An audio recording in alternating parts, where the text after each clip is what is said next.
Foreign Excellence webinar series, which is sponsored by Black Hills IP and the SLW Institute. Black Hills IP is a U.S.-based service provider offering IP docketing, paralegal, analytics, and annuity services.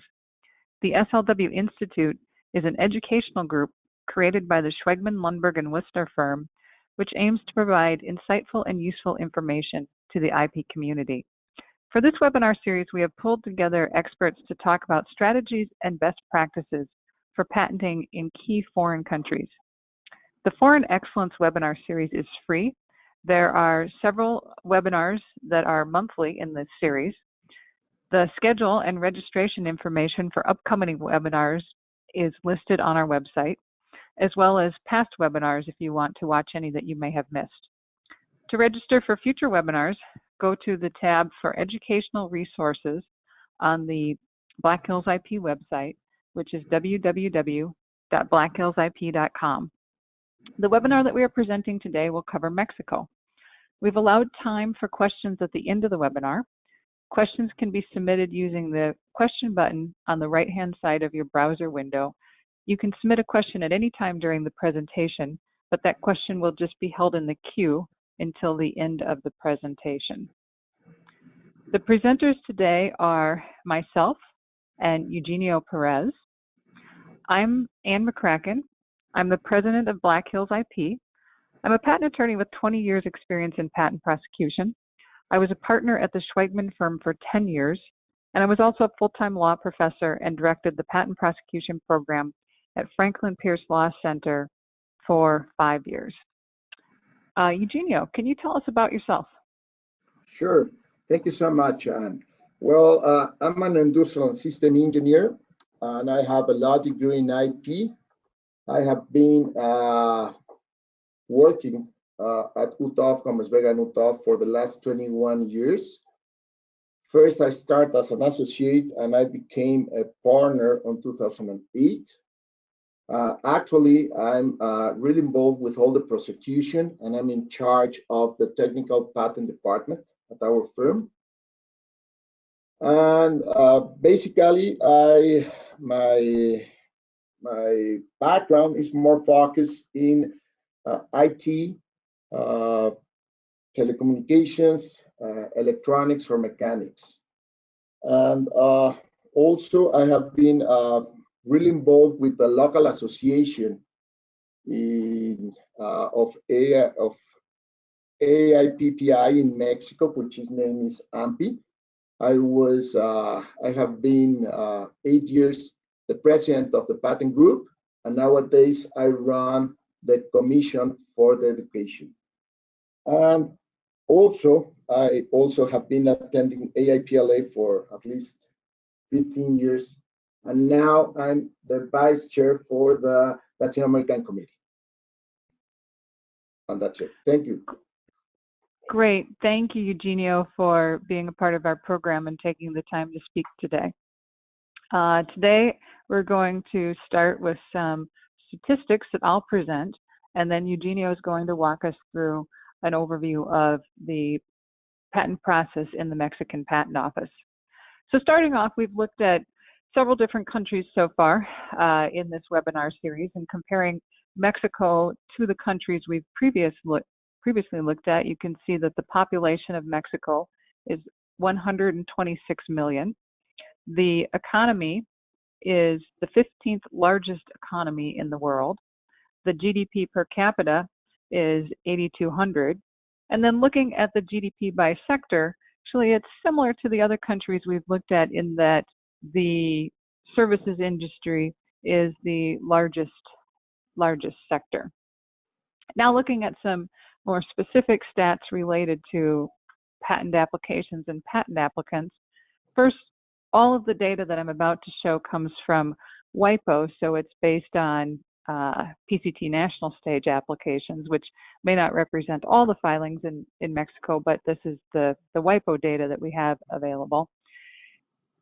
The top 10 technologies look a little bit different for Mexico than the countries that we've looked at in this series earlier. So far in the other countries, US, China, Japan, South Korea, and Canada, the top technologies tended to be more in the computer and electronics field, or the high-tech field, I would say. Mexico's picture is different. Looking at the top 10 technologies based on applications filed in the Mexican Patent Office through the WIPO data that we have available, the top technology is pharmaceutical, and then followed by civil engineering, medical technology, chemistry, basic materials chemistry, food chemistry. So the electrical type things are much, much farther down on this list. So it's a slightly different picture of what types of technologies are being patented in Mexico. Now let's look at who the top assignees are. So what companies are filing in Mexico. Again, remember this is based on WIPO data, so it's PCT national phase applications. But looking at the patents granted in that data set in 2016, the top assignee was Procter & Gamble, followed by Kimberly-Clark, Halliburton, Samsung, and Colgate to round out the top 5. And then you can see the other top assignees there on the chart. But again, this top 5 picture looks different for Mexico than the countries that we've previously looked at that were more focused on for high-tech filings. Moving on to the number of filings by non-residents. So WIPO defines a non-resident as an applicant who's not a Mexican citizen or resident. So again, comparing these to the countries we've looked at in our previous seminars, Mexico is the lower line there, the green line, and the number of filings in the Mexican Patent Office by non-residents in 2016 was about 16,000. The general trend over the last 4 or 5 years has been increasing. You can see from 2012 it was 14,000, and now up to 2016 it's about 16,000. Next, looking at it from the other end of the process, the patents granted in Mexico to non-residents. And Giles, I'm going to ask you to jump in here real quick because I don't know if this is my screen. I can't see the numbers on the bottom line, but can you? It might just be my view. I cannot see it about the same. Sorry. Yeah, it's not showing up here. Okay, well, I'll just, yeah, so just, I have the numbers and I apologize. We'll post the slides online and make sure they're visible on the version that's online. But the patent grants to non-residents in Mexico in 2016 were a little over 8,000 patents granted to non-residents in Mexico. Then just looking at the overall size of the patent arena in Mexico, we've got the number of patents that are active or in force. Now this isn't split out just by non-residents. This is patents granted to anybody that are still active in Mexico. In 2016, there were a little over 109,000 patents in force in that particular country. The last slide I have looks at costs. We take our cost data from a software tool called Global IP Estimator. I think that tool has a slightly different name now, but the product has been around for many, many years. This is a paid for commercial service that you can subscribe to get estimates on filing and maintenance fee or annuity costs in various countries around the world. I have had some feedback that these costs tend to be a little bit on the high side for estimates, but just for purposes of comparisons relative to the different countries, all of these numbers came from the same source. They were all run through the Global IP Estimator software. So looking at that, of these 5 countries we've discussed so far, Mexico is the least expensive of the 5, both to acquire a patent, which would be the lower portion of the bar, and also to maintain, which is the lighter color upper portion. The data that I have suggests that on average it's about $12,000 from filing a patent to issuance, and then another roughly $2,500 over the life of the patent to maintain the annuities. Eugenio, can you comment on that? Do you think these are representative costs in Mexico or not? Well, thank you so much. And well, I do believe that this amount is quite high. In my opinion, my perspective will be that an average of the involved cost, all the prosecution process for obtaining a patent would be around 7,000 to 8,000 at most, at least in my firm, okay? Because 12,000 is too much. It's a little bit high, yeah. Okay, so that's good feedback. So these, again, may be a little bit on the high side. More typical cost is likely in the $7,000 to $8,000 range to obtain the protection in Mexico. Thank you very much for that. Eugenio, I'm going to turn this over to you now. Oops, I jumped ahead. To talk about the process of obtaining a patent in Mexico. Sure. Thank you so much, and welcome to everyone. I'm going to try to explain a little bit more about the prosecution process in Mexico. And I prepared some slides.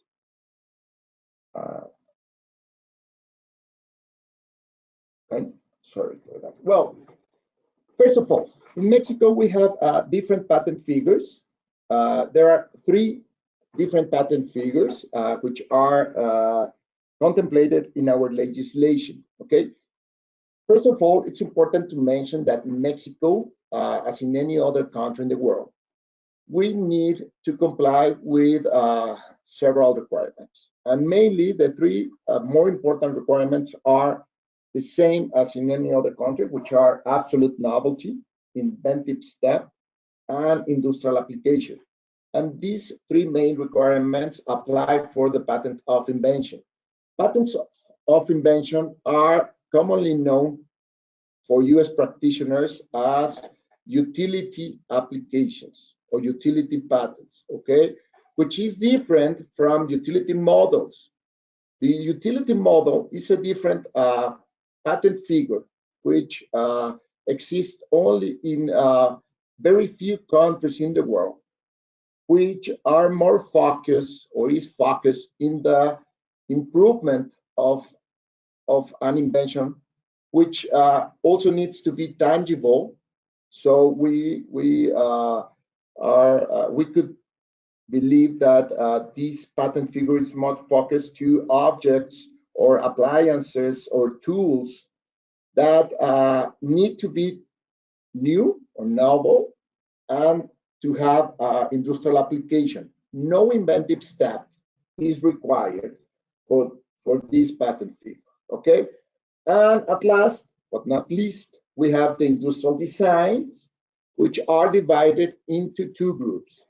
The 2-dimensional industrial design, which is more focused to the combinations of shapes, lines, or colors incorporated in an industrial product for ornamentation purposes, and which give a specific appearance of its own. And on the other side, we have the 3-dimensional industrial designs or industrial models, which are more focused to the physical 3-dimensional shape of a product.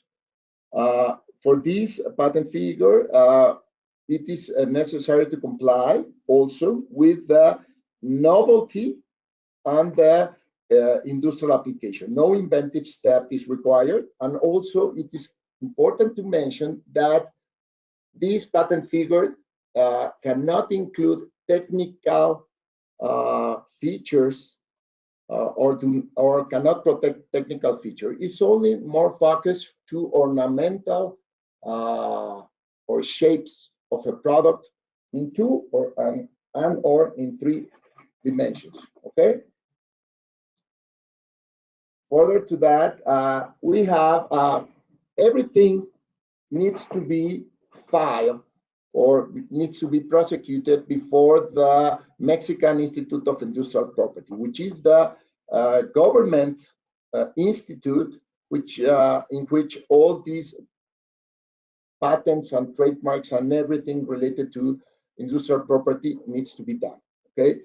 And now, concerning to the patent division of INPI, the patent division is divided into two main areas, which is the formal examination department and the substantive examination department. In other words, the patent office at INPI needs to perform a formal examination to all the patents, industrial designs, or utility models that are filed, and afterwards need to prepare or develop a substantive or in-depth examination, right? And concerning to the substantive examination, they are divided in 6 main areas, which are the biotechnology, pharmaceuticals, and chemistry on the first on one side, and the mechanics, electronics, utility models, and industrial designs on the other part.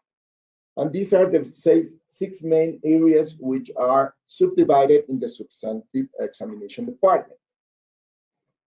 Okay, if we talk about the requirements, as I have just explained to you, it is necessary that all inventions are new, that have inventive step, and are susceptible of industrial application.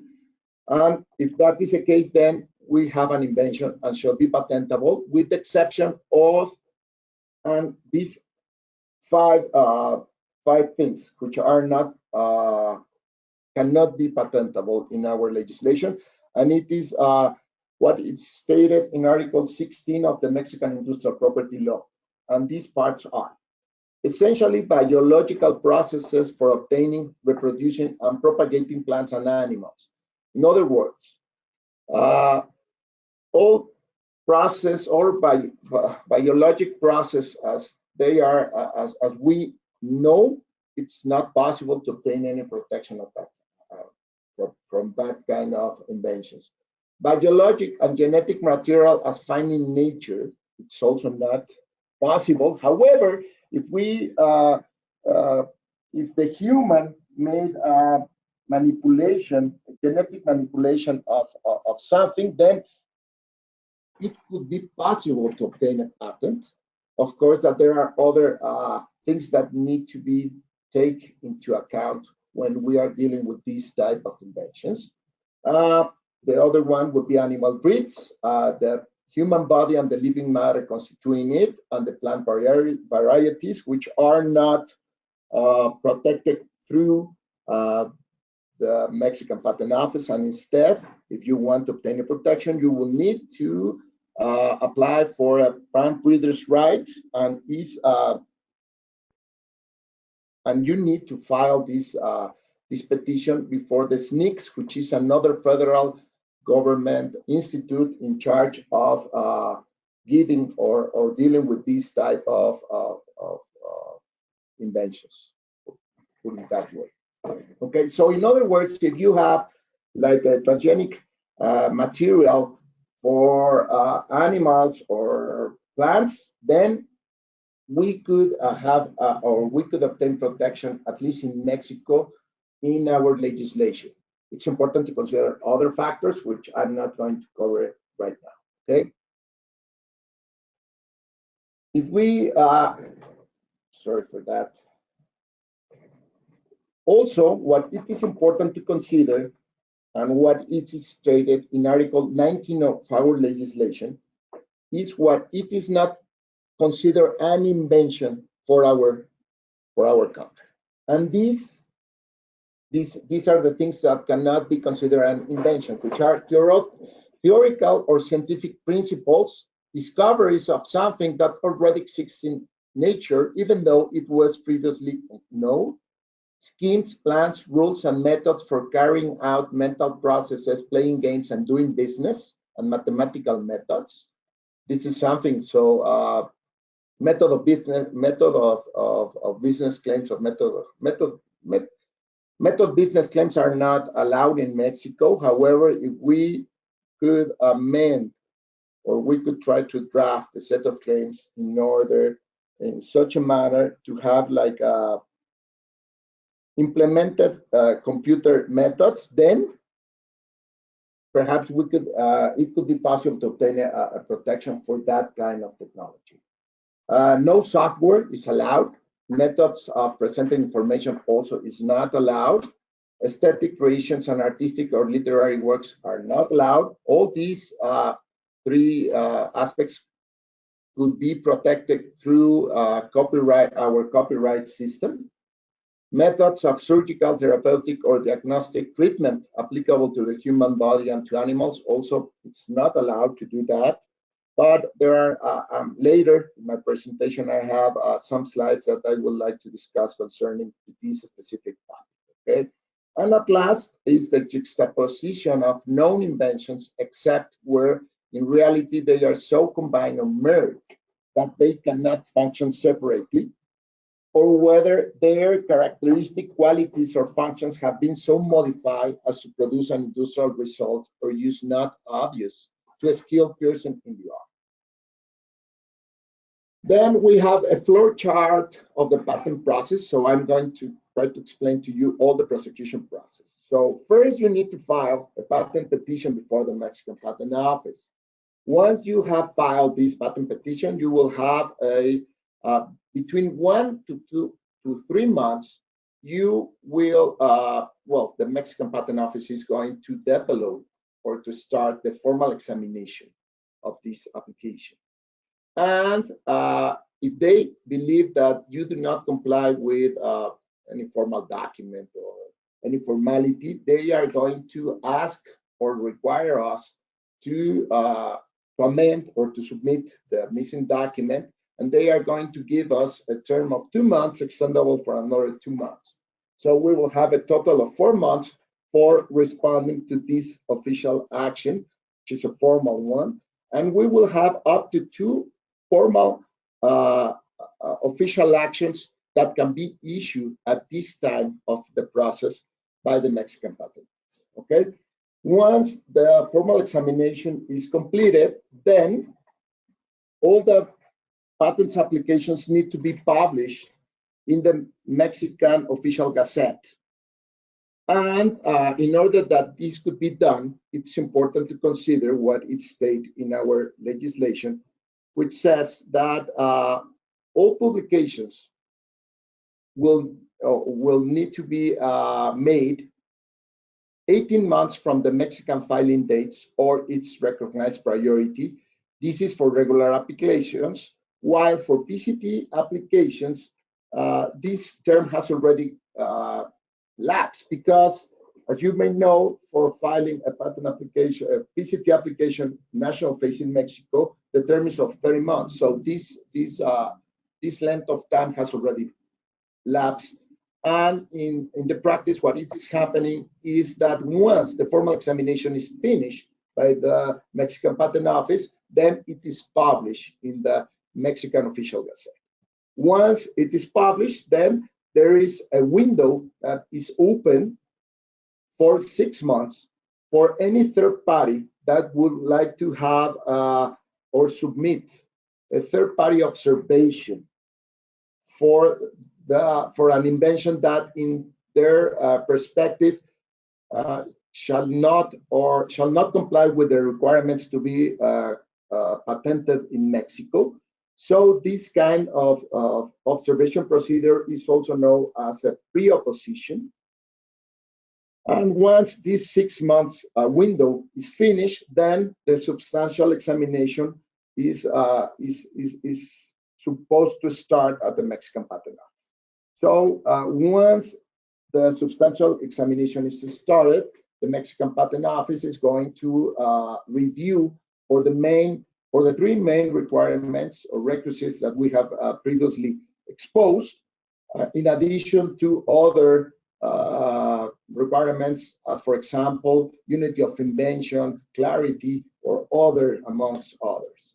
And they are going to review the invention, and in case that they believe that there are things that are not clear or do not comply with a novelty, inventive step, or industrial application, they are going to require us through an official action to they are going to give us 2 months, extendable for another 2 months for responding to this official action.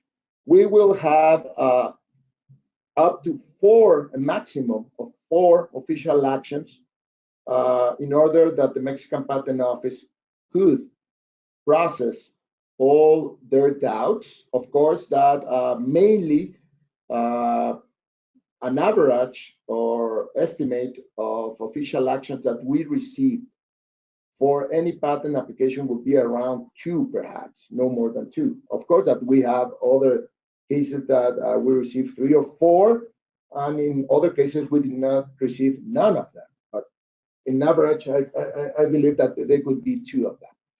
Once the substantial examination is finished and the Mexican Patent Office decides to grant the patent, then they are going to require us, or they are going to inform us or send us a notice of allowance, and they are going to give us again a term of, they are going to issue official action, giving us a term of 2 months, extendable for another 2 months, for paying these granting fees, and of course, for paying the first quinquennium of the annuities that needs to be paid at that time.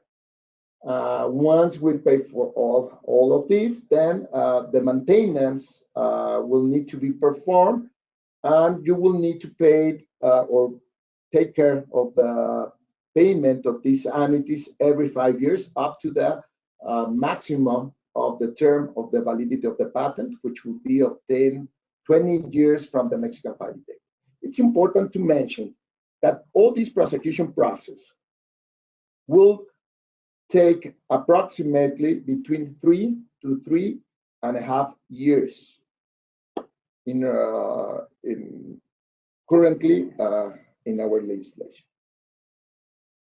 On the next slide,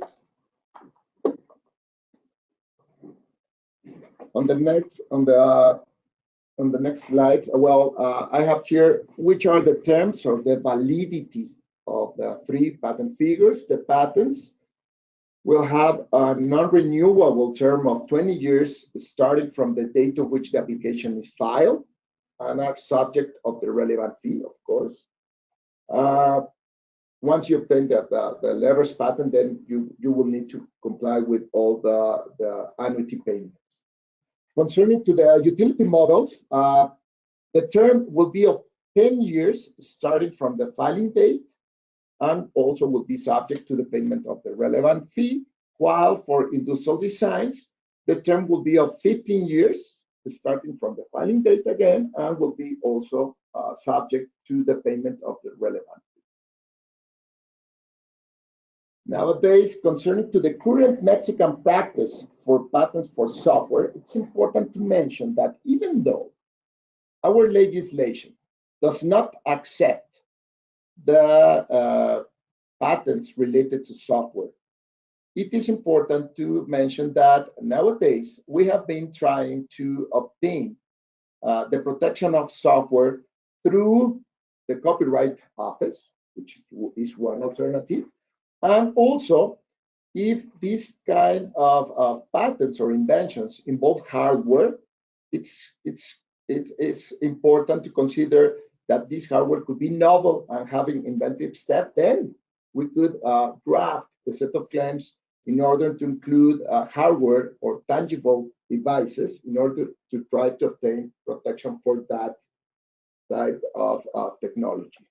Novel characteristics are closely related to electronic devices with quantifiable units, that is, voltage, current, frequency. If we could redraft the claims in order to try to use these specific features, then it would be more easy that the Mexican Patent Office could accept these kind of inventions or the protection of this kind of inventions.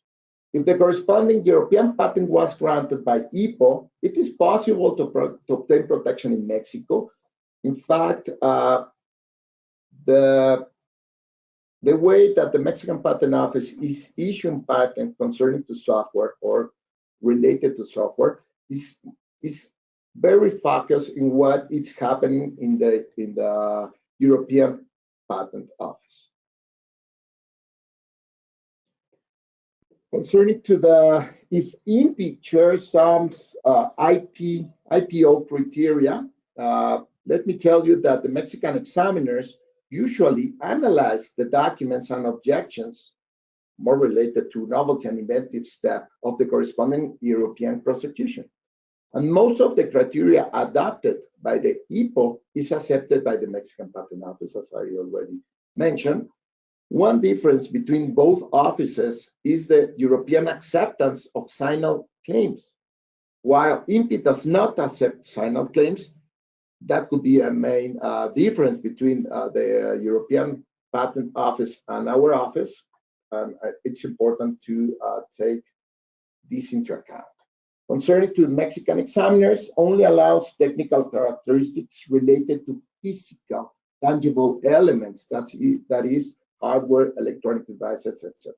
As I have just said to you, it's important to try to have tangible things in the set of claims that we are drafting in order to obtain protection for this kind of inventions. Concerning to medical use claims in Mexican patent practice, let me try to tell you that methods of treatment applicable to humans is something that is not properly acceptable in our legislation. However, and what we have been dealing for many, many years is the drafting of this type of inventions. What we have made for many, many years is to redraft these treatment method claims using the second medical use of the Swiss type format, which is use of a product X for the manufacture of a medicament for the prophylaxis treatment of the disease Y. And this was a format that was properly accepted, and is currently still accepted by the Mexican Patent Office. However, perhaps in the last 3 or 4 years, we have been using a new drafting for this type of inventions, which also have been worked really nice or really good, and is as follows. Is using the first medical use claim, which is permitted as long as the active substance is also claimed in the same patent application. So, in other words, you could have the product X for use as a medicament, and you would have other claims which are related to that product X for use in the treatment of GA. And that could be a good alternative if you are having or dealing with this type of inventions, at least in Mexico.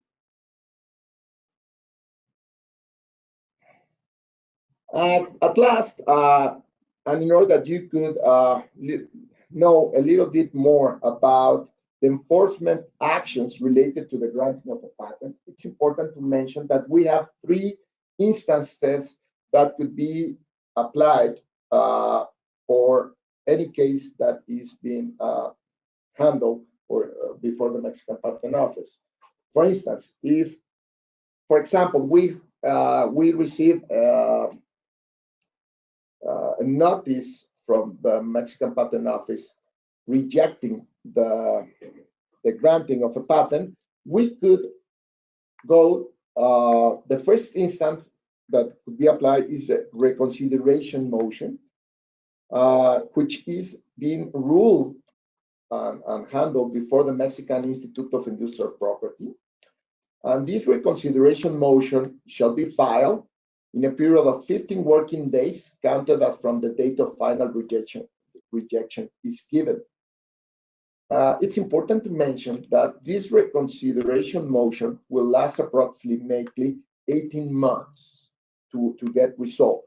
And in my opinion, you could only apply for this reconsideration motion if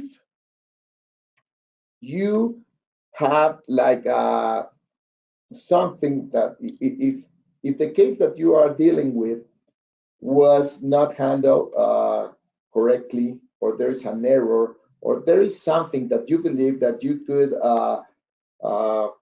talk with the people at the Mexican Patent Office in order to try to change their opinion and review their position in order to try to switch that final rejection. If not, if you do not have any type of idea that you could convince the Mexican examiner that there was an error or that the decision was not well taken, then I cannot recommend using this first instance, because since it's the same Mexican Patent Office, the one that they are going to review, usually they establish the same rejection as it was first rejected. In other words, they are not going to change their mind. We do not have anything that really matters, okay? So if we do not have the first reconsideration motion, what we could do in order to fight or to challenge validity or a rejection made by the Mexican Patent Office, what we could do is to file a nullity petition before the Federal Court of Administrative Affairs. And in this federal court, there is a specialized court for IP. So all IP matters are handled through this specialized court. And if we apply for this, this nullity petition or this nullity appeal shall be filed before this specialized court in a period of 30 working days counted as from the date of which notice is given of the relevant ruling, and it will constitute a whole new trial, prosecuted before a completely different and independent authority. Nullity appeals last approximately between 15 to 20 months, approximately. If for any case the decision is standing and you would like to fight for that decision, then there's another alternative, which will be the third alternative, which is the Constitutional Judicial Appeal, which is more commonly known for Mexican people as the Amparo Appeal. And you will need to file before the Federal Circuit Court. The nature of this trial is basically that the Federal Circuit Court reviews the judgment issued by the Federal Court Administrative Affairs, the specialized court, and also INPI, when claimant argues that there were violations to its constitutional individual rights and violations to the federal law. Such judicial appeal shall be filed within a period of 15 working days counted as from the serving date of the relevant judgment. This judicial appeal will last approximately from 6 to 10 months, more or less. And I think that will be all on my side concerning to all the prosecution and a little bit of the enforcement of patents in Mexico. Thank you. Thank you, Eugenio. I want to take a minute to remind the audience that if they do have questions, you can submit them using the question box on the right-hand side of your browser window. If you have general questions about Black Hills IP Services, you can contact our Vice President of Sales, Jim Brophy.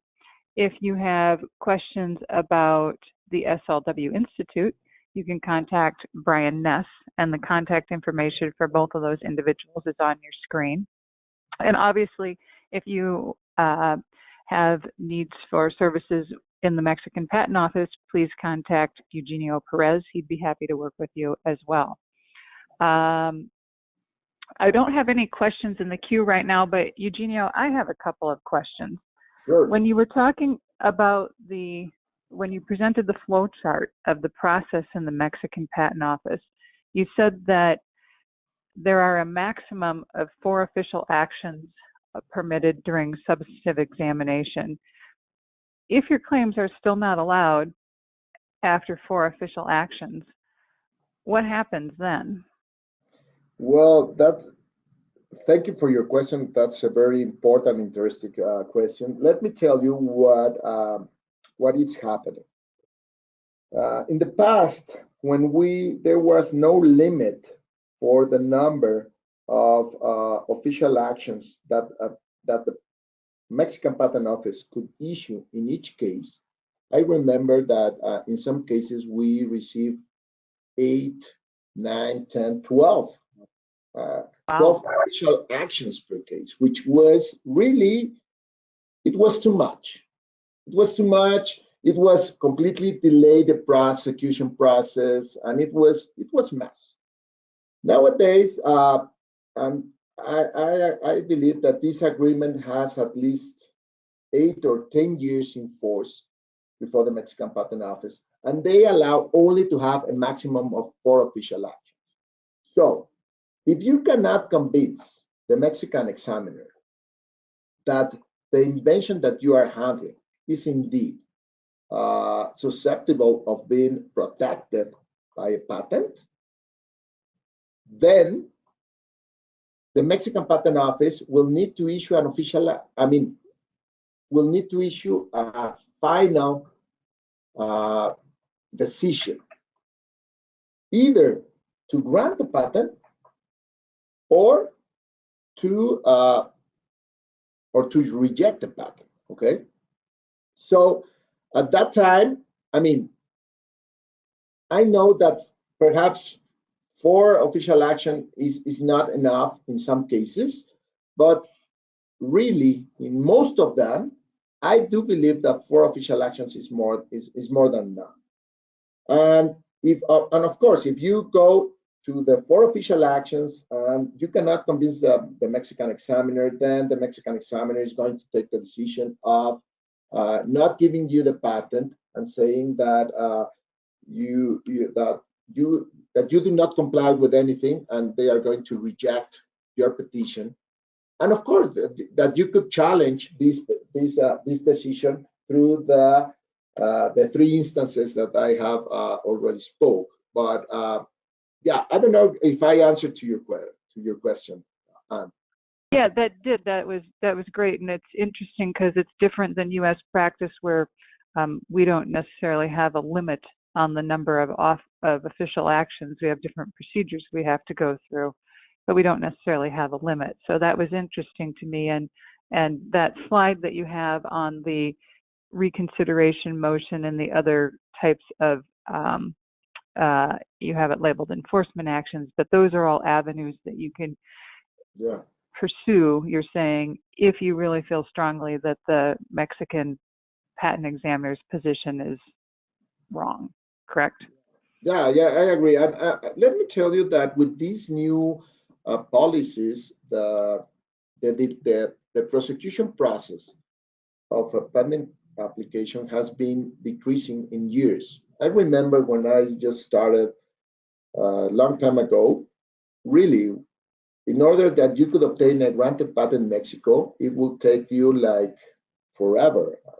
Not like for example Brazil's, but perhaps you could have like an average of 6 or 7 years for obtaining a patent, and in some cases the prosecution process was of more than 12 or 14 years because oh my gosh. because if you have too much official actions, and the examiners sometimes they do not want to say, okay, you are not allowed to have this, so I'm going to ask and ask and ask, and they for years and years they do not issue any rejection, formal rejection for patents. So the problem was even worse, because you could have like a case that could be during the prosecution case for most of the, or almost the complete life of the patent,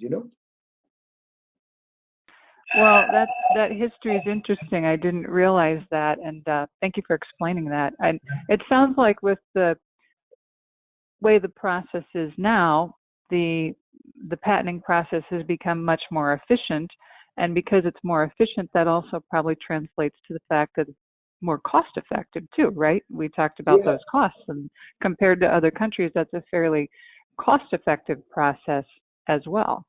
Yes, I agree with you. And perhaps, for example, I remember that you asked on the beginning of our presentation about what was my opinion concerning to an average of the amount of money that you need to invest for obtaining a patent. And perhaps that was before when we have these kind of procedures that really Yeah, that was perhaps I'm 8 years ago or I'm something. wondering that too. If their data is looking back historically over the period of time that it did take longer. I think that's a great observation and great comment. I agree with you. That could explain it.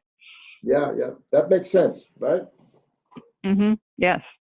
So we do have one question in the queue, and I don't know if this is in your field or not, but the question is, can you comment on filing for plant breeders' rights in Mexico? I have no experience in that. Do you? More or less, yes. Well, my office, yes, of course. Okay. I remember that I have filed one or two, personally, I have one or two plant breeders' rights before SNCC. And yes, it's possible to do so. It's not very common. I mean, as far as I remember, the SNCC office in Mexico was created perhaps like 15 years ago or so, or 18, or 18, between 15 and 18 years, I don't remember.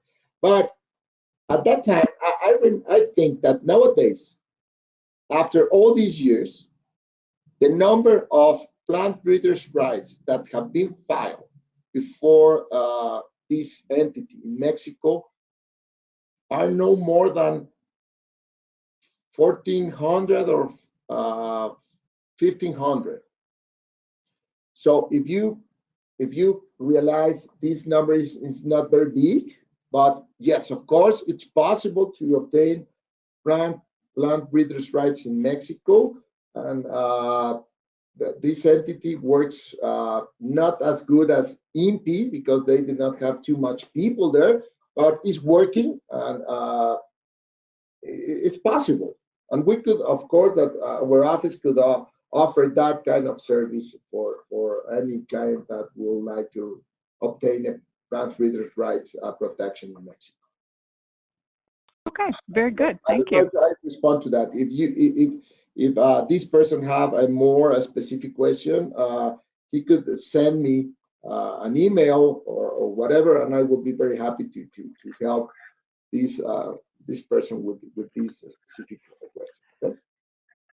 Great. Thank you very much. And your email was on one of the earlier slides. And I just, with that, want to remind the audience that we will post these slides and an audio recording of today's program on our website.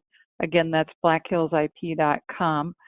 And it will be under the menu, Our Educational Resources. And this is then under the submenu, Foreign Excellence. So Eugenio's email information is on those slides that will be posted within the next couple of days. And thank you, Eugenio, for being willing to take further follow-up from the audience.